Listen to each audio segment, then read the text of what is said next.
All right, we're going to be seeing this video was posted about a year ago. The Great Replacement Theory is not a theory, it's a reality, which again, if you understood what theory meant, they test a hypothesis and it's as closest to what you can get as a truth in their eyes, which is why it's kind of redundant. But you're going to understand these white men's perspective on their biggest fears, which is brown people coming over to America and white people just not liking them and not being able to hang out with white people anymore because white people see brown people around and it scares them, I guess. And so we're gonna see exactly what they mean by it's a reality now. This election to be on mass immigration. That must be the most important. It is destroying our way of life, you know. And when I'm speaking about mass immigration, people don't understand that last year in Canada, we had 1.3 million foreigners coming to our country for a country of 40 million people. That is mass immigration. And Well, that's an invasion. yeah, 97% of the growth of our population last year was coming from mass immigration. This is the replacement theory, but It was not a theory; it's a reality. The Canadian population, like the American population, the European population, replaced. That's what is happening in our country right now. And They are stoking fear. A lot of these people, which are pushing identity politics, are oftentimes going to push people down in order to enact what they believe is always going to be the theories of which they see as more justified. But the justifications of this is just, again, white ethno supremacy. They want to push the KKK in the modern era. This is why a lot of these people don't care for the people of color, and they just see any neighborhood where any black or brown person moves in as there goes the neighborhood, and they're going to push the identity that this is happening in every white person's area in order to stoke fears and identity politics to which everyone will side with white people out of fear, and then tribalism is reinvigorated through their identity of hatred toward the people of color. This is again ideology that we have defeated, or at least we thought we have, and is continuously being used in order to put people down, put people into positions that are cornered and they cannot get any help. And then they're trying to utilize that with the continuation and the hatred of the ideology of which they are thinking they are superior to. This is why a lot of their identities are going to be in line with a lot of white ethno-nationalists, which is the Nazism. This is Nazism in the modern sense, and not in any sensible way. It is just pushing the hatred again in America. the immigrants that are coming here, the foreigners that are coming to Canada, are coming from countries that doesn't share our Western civilization values. So it's more difficult for them, and they don't speak English or they don't speak French. They cannot integrate into our society. That's a big problem. That's a huge problem. And now you have the housing crisis because of that.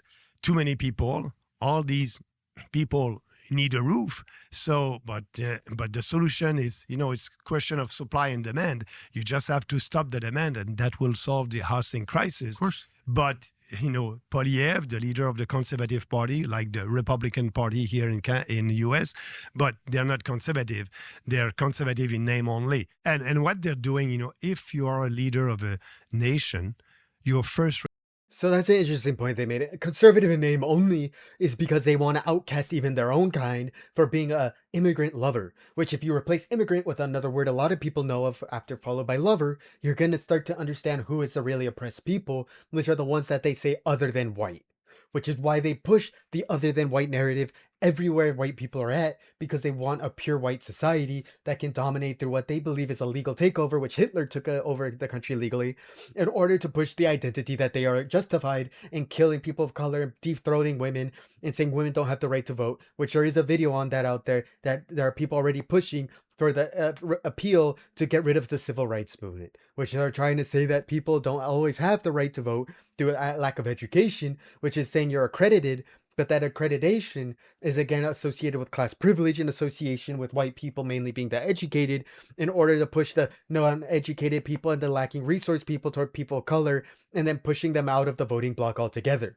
This is why a lot of them are trying to rob people of their rights, rob women of their rights, and push the identity of dividing to conquer. Responsibility is to work for your people. And it's immoral what they're doing right now because they're helping foreigners more than Canadians. Of course. What Polyev, the leader of the Conservative Party of Canada, and Carney, the leader of the Liberal Party of Canada, they're saying on mass immigration, we will solve that. We will build more houses for them. So what they're doing, They want more foreigners, and that's why they're building more houses. But that's not to solve the housing crisis for Canadians. No, that's, they are putting their energy to be sure that foreigners will come to our country and they will have a roof. I'm saying, no, just stop that, please. Let's work for our people first. But why do they hate? I mean, look, in the end, you understand motive by action. Like, how does someone feel? I don't know. Let's watch what he does. Yeah. So if you deny your children food, you probably hate your children. Yeah. You can say whatever, I love my children, but if you're not giving them dinner, you hate them. And so they clearly, Poilievre and Trudeau and Carney really hate Canadians. Why is that? Why? What they like, it's power. It's I wish I have the answer to that, but they're telling you the opposite. They're telling you that they love. Tucker, they're in that trade war with the U.S. right now. Yes. Poilievre and Carney are saying to us Canadians, we love you. We love you so much, Canadians, that what we will do, we will impose counter tariffs because Trump is bad. President Trump is very bad, and we want to keep our country united. We are a sovereign country. We love you. We will impose a new tax on you, 25% on everything that you are importing from the U.S. I told you, the inflation is high in Canada. Our standard of living is going down, and they add to that a new tax, 25%, and they're telling us it's because we love us. They love us, sorry. And so it's crazy. And they're okay with that. And the former Prime Minister of Canada, Stephen Harper, I was with him. I was a conservative before. I was elected for 13 years. I was a Minister of Foreign Affairs and Industry Minister under the Harper government. I resigned and we created the People's Party in 2018. But Harper just wrote a letter in the National Post in Canada 3 weeks ago. And he said, we need to do that trade war with the U.S., dollar for dollar. And you're 10 times bigger than us. We won't win a trade war against the U.S. That's true. And he said, dollar for dollar. And he said, yes, it will hurt us Canadians. And yes, we may start a recession, but that's okay. So what I'm telling Canadians, no counter tariffs. It's a tax that you impose on Canadians and Canadian businesses. You must stop that. We must have a deal with President Trump as soon as possible. And we are able to do that if we put everything on the table. But for Carney and Poilievre, no, that's okay. And actually, last week about these tariffs, Carney said, okay, we will impose another tariffs on the car imported from the U.S. And he said the government will be able to raise $8 billion.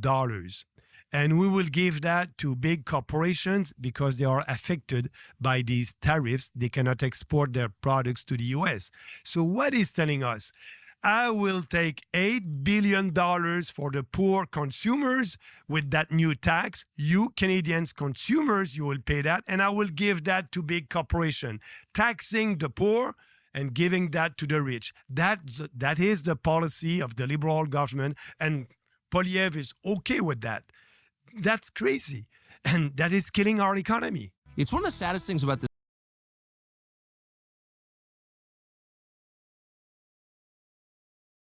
Is this? It does seem like any country, ours definitely, U.S. definitely included, reaches a tipping point with population where there are just too many people who have no roots in the country that have different alien agendas, and it basically becomes unmanageable, and there's sort of no turning back. The country can never be what it was. You can't make it great again. Mm-hmm. How far is Canada from that? I'm looking in UK right now, what's happening there, and in France. We are not there, but we are near. If we, I said 10 years ago, we need to have a maximum of 100, not 10 years, 8 years ago, we need to have a maximum of 150,000 immigrants a year. And at that time, I was a racist because I was speaking like that, but I was not. And, and now I'm saying we need to have that moratorium because, we had mass immigration. But if we don't stop, in 10 years, I told you, 1.97% of our population, the growth of our population is coming from immigration. If we have that 2, 3, or 5 years more, You know, trouble will be on the street more often than they are right now. So, answering your question, Tucker, we are near. We are near that. You know, we may lost our country, and that's why I'm saying, you know, I want to save this country, and we, the People's Party, are the only hope for this country. Let's stop that mass immigration. Have time to integrate all these people, and you know, it will we will be able to regain our country. But if we don't do that, I'm scared. I'm scared for the future of our country. Again, he's pushing fear. And this is why a lot of these people are pushing this identity that you have to react in a way that they have to kill, defend themselves at the border, and then tell you criminality is running rampant in the streets because the government itself is incompetent in acquisition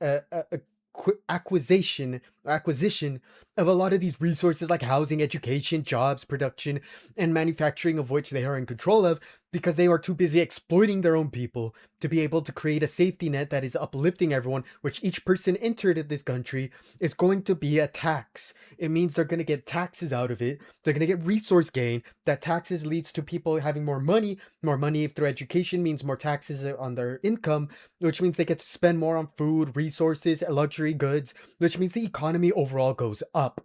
The reason it goes down is because a lot of people don't want to build any of these infrastructures and force them into the most extreme poverty. And then that poverty is going to be used over their head in order to get more of these propagandists out here talking down on people of color and then telling them they can't support any of the systems. But if this system was an all white society, they have no problem funding these systems in order to uplift people. The second there's people of a different color, they always push the propaganda that they do not have the income to support them. This is why it's an identity of whites only. And they always bring up South Africa because they think white people were justified in creating a whites only apartheid in South Africa, in the middle of Africa, because they already did it here in America with Latinos and Native American identities. This is why a lot of people forget that Latinos are the original inhabitants of America. That's why they push that we're the real Americans, and this guy pushes that identity even though he's not from America with a heavy accent. Because it's always a white unity that they have, not an actual racial one. Because a racial one would show you that European nations would fight each other all the time and go to war with killing each other over resources and exploitation. Which, as soon as they found a united enemy, which is people that are not white, they started to unite off the identity of exploiting the people of color through enslavement and genocide. Well, your Canadian refugees are always welcome here. I mean it. I'm going to continue my defense of Canada as a really. I'm the And only you have American. a nice weather, so here in Florida. I like cold weather, so I love Canada. And they're just united on skin color, nothing else. They don't like people of color at all. Thank you for watching. Don't forget to like and subscribe. Leave a comment on your opinion on what you think of this white replacement theory is leading to or what it is. If you think I'm a fool, let me know. Thank you for watching. See you next time.